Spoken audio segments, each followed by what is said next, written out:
Os empregados devem gozar de intervalos dentro da própria jornada de trabalho e entre uma jornada de trabalho e outra. O intervalo intra-jornada é aquele que ocorre dentro da jornada de trabalho, ou seja, é um período de descanso que o empregado tem direito após trabalhar um determinado número de horas. De acordo com a CLT, o intervalo intra-jornada mínimo é de 1 hora e no máximo de 2 horas para jornadas superiores a 6 horas de trabalho e de 15 minutos para jornadas inferiores a 6 horas de trabalho. Importante lembrar que os intervalos de descanso não são computados para a duração do trabalho.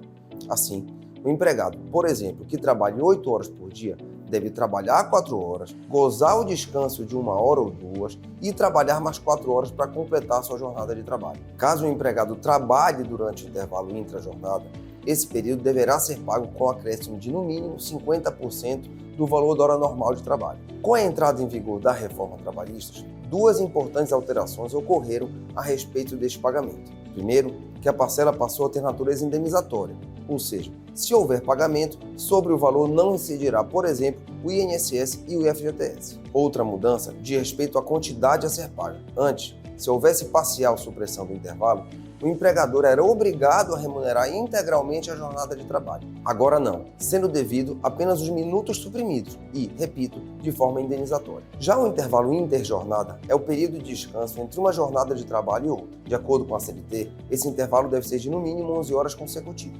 Ou seja, caso o empregado termine sua jornada às 10 horas da noite, ele poderá iniciar a próxima jornada às 9 horas da manhã do dia seguinte. Para que não haja supressão parcial do intervalo interjornada, deve o empregador ficar atento aos dias em que a jornada normal de trabalho é extrapolada, pois o cumprimento de hora extra pode fazer com que as 11 horas de descanso entre uma jornada e outra não sejam observadas, caso no dia seguinte o empregado retorne ao trabalho no seu horário normal. Nestes casos, é importante que o empregador oriente ao empregado que retorne no dia seguinte em horário que garanta o descanso de 11 horas. Especificamente quanto ao intervalo intra-jornada, a CLT expressamente autoriza a pré-assinalação do período de repouso. Não obstante a permissão legal, minha recomendação é de que as empresas obriguem o empregado a fazer o registro diário, pois o judiciário, por vezes, não aceita a pré-assinalação e atribui ao empregador a obrigação de provar que o intervalo era gozado corretamente. E se não há registro do intervalo,